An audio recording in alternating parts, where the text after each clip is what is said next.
Assalamualaikum warahmatullahi wabarakatuh. Kembali lagi bersama saya Widya Wulandari, calon guru penggerak angkatan 10 kelas 10 Kabupaten Sleman. Di sini saya bersama fasilitator Bapak Agustinus Mulyono dan pengajar praktik Ibu Karyati. Di sini saya akan menyajikan tentang wawancara bersama kepala sekolah untuk memenuhi tugas demonstrasi kontekstual dalam rangkaian pendidikan guru penggerak angkatan 10. Pemaparan kali ini berkaitan dengan modul 3.1 tentang pengambilan keputusan berbasis nilai-nilai kebajikan sebagai pemimpin. Wawancara pertama bersama narasumber Bapak Martoyo SPD MPD dari SD Gelaga Hombo 1 dan menjadi PLT SD Negeri Mlesen. Kasus yang pernah dihadapi terkait dilema etika atau bujukan moral.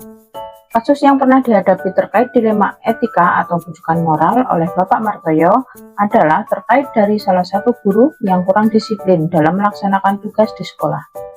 Guru tersebut sering datang terlambat dan tidak sekolah sehingga membuat para murid di kelasnya sering menunggu di awal pembelajaran serta terabaikan. Selain itu, dengan kebiasaannya yang sering terlambat menjadikan contoh atau teladan bagi para guru lain, bahkan dilihat dan bisa dicontoh oleh murid-murid di sekolah. Ketidakdisiplinan tersebut juga berimbas kepada wali murid. Beberapa wali mengeluhkan kebiasaan guru yang sering terlambat dan meninggalkan kelas anaknya sehingga menimbulkan ketidakpercayaan terhadap sekolah. Selama ini, bagaimana Anda dapat mengidentifikasi kasus-kasus merupakan dilema etika atau bujukan moral? Berdasarkan kasus tersebut, terjadi sebuah dilema etika karena harus memutuskan di antara pilihan yang sama-sama memiliki alasan yang masuk akal. Sehingga untuk mengidentifikasi antara dilema etika dan bujukan moral dapat dilihat dari alasan pembuatan keputusan. Jika ada alasan yang masuk akal dan dibenarkan, maka masuk ke dalam dilema etika. Sedangkan jika alasan tidak sesuai, maka masuk dalam bujukan moral. Selama ini, bagaimana Anda menjalankan pengambilan keputusan di sekolah Anda, terutama untuk kasus-kasus di mana ada dua kepentingan yang sama-sama benar atau sama-sama mengandung nilai kebajikan? Selama ini, Bapak Martoyo menjabat sebagai pemimpin. Dari wawancara yang sudah dilaksanakan, bahwa pengambilan keputusan dilakukan dengan cara bertatap muka dengan yang bersangkutan dan menanyakan perihal permasalahan yang terjadi dari hati ke hati.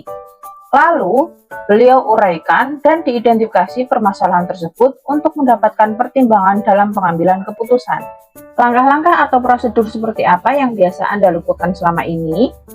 Langkah atau prosedur yang biasa dilakukan oleh Bapak Martoyo selama ini adalah membangun kekeluargaan dalam lingkungan sekolah, dan ini merupakan prinsip berbasis rasa peduli, lalu mengidentifikasi akar masalah, dan selanjutnya melakukan tatap muka dan musyawarah untuk mencari solusi terbaik.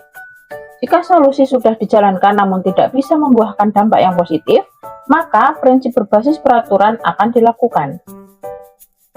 Hal-hal apa saja yang selama ini Anda anggap efektif dalam pengambilan keputusan pada kasus-kasus dilema etika?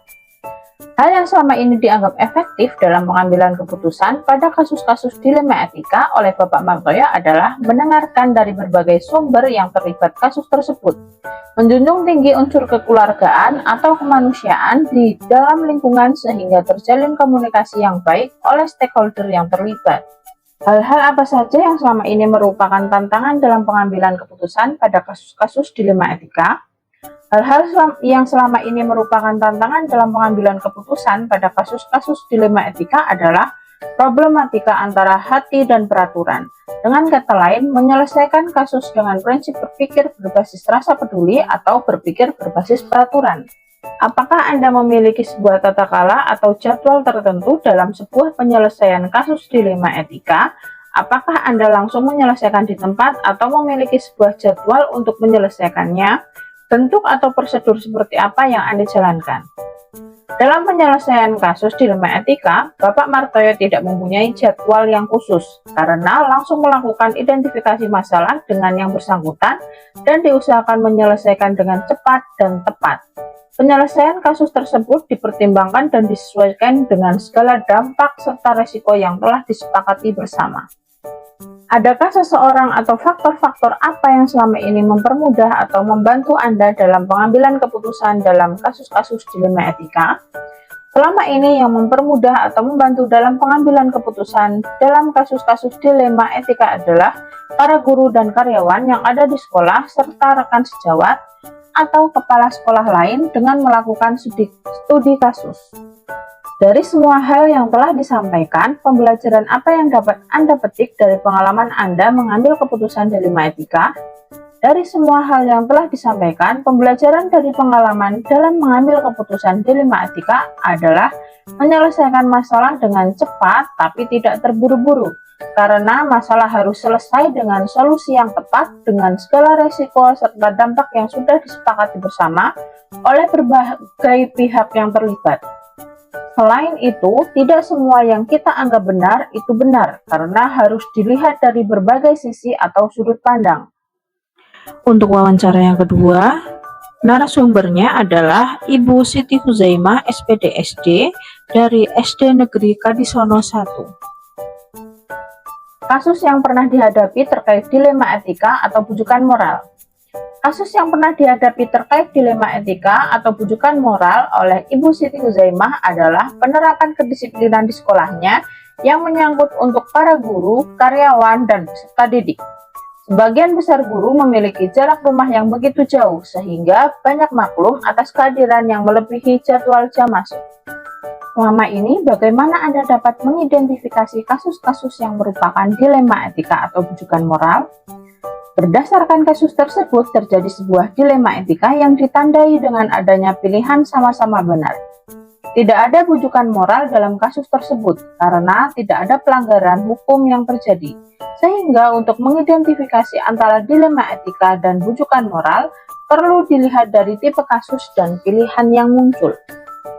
Selama ini, bagaimana Anda menjalankan pengambilan keputusan di sekolah Anda, terutama untuk kasus-kasus di mana ada dua kepentingan yang sama-sama benar atau sama-sama mengandung nilai kebajikan. Selama ini, Ibu Siti menjabat sebagai pemimpin. Dari wawancara yang sudah dilaksanakan bahwa pengambilan keputusan dilakukan dengan cara musyawarah dengan pihak yang terlibat, lalu diangkat menjadi bahan musyawarah di komunitas. Selanjutnya, mencari solusi secara bersama dan disepakati dengan segala dampak serta resikonya. Langkah-langkah atau prosedur seperti apa yang biasa Anda lakukan selama ini? Langkah atau prosedur yang biasa dilakukan oleh Ibu Siti Huzaimah selama ini adalah komunikasi secara personal dan komunikasi mengajak stakeholder sekolah untuk berdiskusi atau musyawarah melalui rapat internal atau komunitas. Hal-hal apa saja yang selama ini Anda anggap efektif dalam pengambilan keputusan pada kasus-kasus dilema etika? Hal yang selama ini dianggap efektif dalam pengambilan keputusan pada kasus-kasus dilema etika oleh Ibu Siti Huzaimah adalah dengan musyawarah, di mana di dalamnya akan memunculkan berbagai solusi, dibahas dan dipertimbangkan serta disepakati bersama. Hal-hal apa saja yang selama ini merupakan tantangan dalam pengambilan keputusan pada kasus-kasus dilema etika? Menurut Ibu Siti Huzaimah, tantangan dalam pengambilan keputusan pada kasus-kasus dilema etika adalah pengalaman yang masih minim dan menyelesaikan kasus secara cepat dengan segala pertimbangan. Apakah Anda memiliki sebuah tata kala atau jadwal tertentu dalam sebuah penyelesaian kasus dilema etika? Apakah Anda langsung menyelesaikan di tempat atau memiliki sebuah jadwal untuk menyelesaikannya? Lalu, bentuk atau prosedur seperti apa yang Anda jalankan? Dalam penyelesaian kasus dilema etika, Ibu Siti tidak mempunyai jadwal khusus karena setiap ada kasus permasalahan yang terjadi maka akan diselesaikan dengan melakukan pendekatan personal maupun dimusyawarahkan dengan seluruh stakeholder sekolah. Adakah seseorang atau faktor-faktor apa yang selama ini mempermudah atau membantu Anda dalam pengambilan keputusan dalam kasus-kasus dilema etika? Selama ini yang mempermudah atau membantu dalam pengambilan keputusan dalam kasus-kasus dilema etika adalah para guru dan karyawan yang suportif dan berkomunikasi dengan baik. Dari semua hal yang telah disampaikan, pembelajaran apa yang dapat Anda petik dari pengalaman Anda mengambil keputusan dilema etika?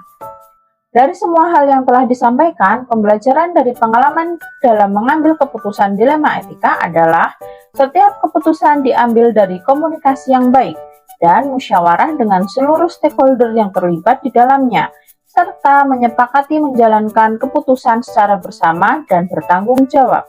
Analisis dan refleksi dari kedua wawancara yang telah saya lakukan. Hal menarik dalam wawancara adalah masing-masing kepala sekolah mempunyai cara sendiri dalam menyelesaikan masalah, namun tetap berpijak pada nilai-nilai kebajikan.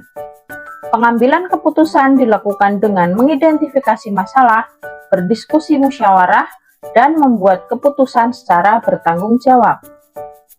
Selanjutnya, kedua kepala sekolah mengambil keputusan dengan paradigma rasa keadilan lawan rasa kasihan, berdasarkan prinsip berpikir berbasis rasa peduli, namun 9 langkah pengambilan dan pengujian keputusan belum dilakukan secara runtut, bahkan ada langkah yang tidak dilakukan. Rencana ke depan para pemimpin dalam menjalani pengambilan keputusan yang mengandung unsur dilema etika harus ada prosedur khusus dalam pengambilan keputusan sehingga terukur seberapa efektifkah hasil dari pengambilan keputusan tersebut dilihat berdasarkan faktor resiko dan dampaknya. Dan yang terakhir, saya akan berusaha menerapkan pengambilan keputusan dilema etika berdasarkan paradigma dan prinsip dilema etika, serta menggunakan 9 langkah pengambilan keputusan, sehingga hasil keputusan lebih optimal. Selain itu, saya akan berusaha mengambil keputusan dengan cepat namun tepat, terutama dalam permasalahan yang terjadi di lingkungan kelas. Demikian yang dapat saya sampaikan, semoga bermanfaat bagi Bapak Ibu guru hebat di Indonesia. Mari menjadi guru penggerak yang selalu bergerak, tergerak, dan menggerakkan. CGP Angkatan 10, pantang mengeluh.